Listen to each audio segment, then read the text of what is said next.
जय जगन्नाथ सांग माने आउ आपन आड़े गरम केमिति ग्रीष्म ऋतुर खरा पाग सिना चिड़चिड़ा हेले बरसकर फल मान जो मिले तार स्वाद चाखी थका मेटी जाए। मु परा एई आंब कथा कहूली कंचा आंब कौन वर्ष जाक मिल आउ 2 मास बेलू पूरा खाली। तो चलतु ना डेरी कम करवा आंब चटनीटे हऊ।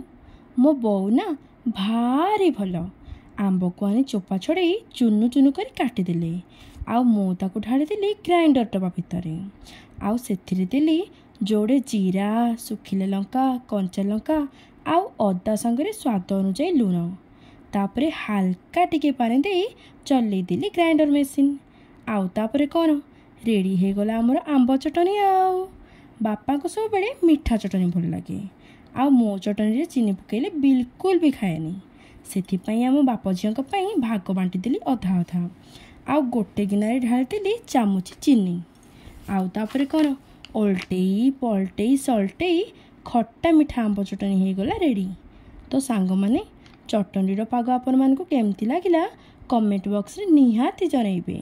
जदि भल लगी थाए ताहाले प्लीज प्लीज प्लीज चैनल को सब्सक्राइब करने जमार भी भूलिए नहीं।